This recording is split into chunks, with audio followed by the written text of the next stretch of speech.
Hi everyone, my name is Chris Odeh. I am a co-founder of BRS Studios, a filmmaker, producer, TV and film producer. I think stories are universal. I think stories are similar everywhere.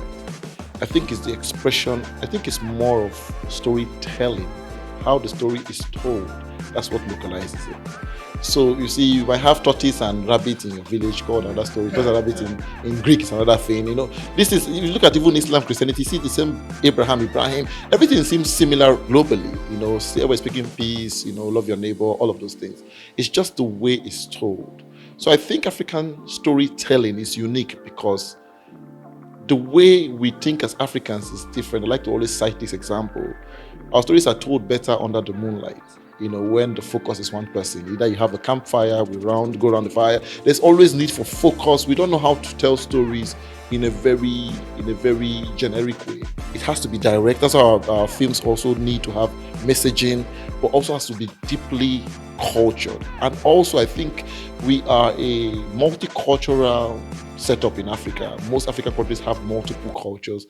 And I have this philosophy, I learned it from Mr. Ramsey, Nouah, by the way, that it takes a multi-genred film to entertain a multicultural society. So you can't just have, nobody tell you what genre is it. You hear us say dramatic comedy, dramedy.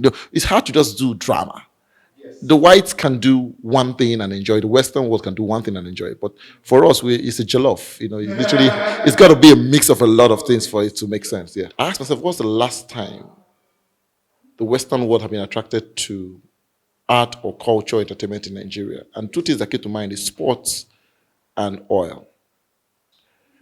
And I realized that every time they'd come, we get excited at the market possibilities. Then we lose the production that attracted them. So we stop looking at what attracted, which is the quality of what we're producing. We now focus on the fact that they are here, so we need to satisfy them. But you didn't get them here trying to satisfy them. You got them being real with yourself.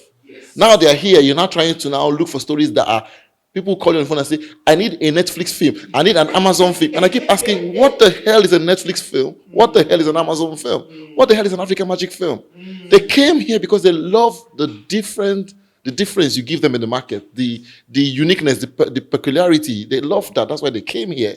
Don't conform to their algorithm and lose the essence of your originality, because then they will not go somewhere else where there's originality.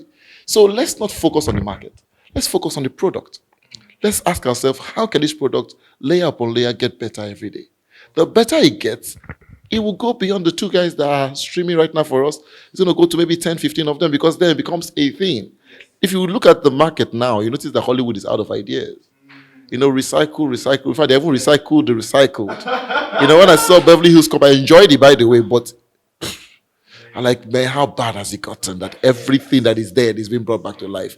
And they are becoming so good at bringing those things back to life now that, Beverly Hills fixed the problem that Coming to America had.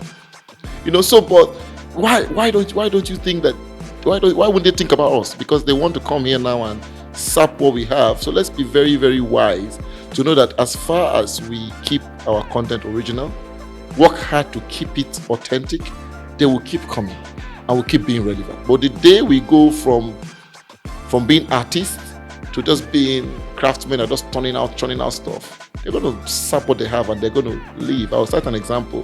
When I was doing Oloibiri, we had to do a research. And one of the old men there told me, he said, this village, Oloibiri, used to be called the Small London. So, because they had aerodromes where planes could land, they had beautiful city, beautiful sites. Then one day, the oil was not good enough for commercial value. That in less than 2 years, it became a dead town, a ghost town. They now realized everything they had built there was temporary. So they loosed the nuts, took the warehouse, and left them only with the concrete on the floor. So put that in context now. Yes, everybody's sapping, everybody's coming in, meeting every free. If one person is announcing something, everybody's coming paramount, which is good.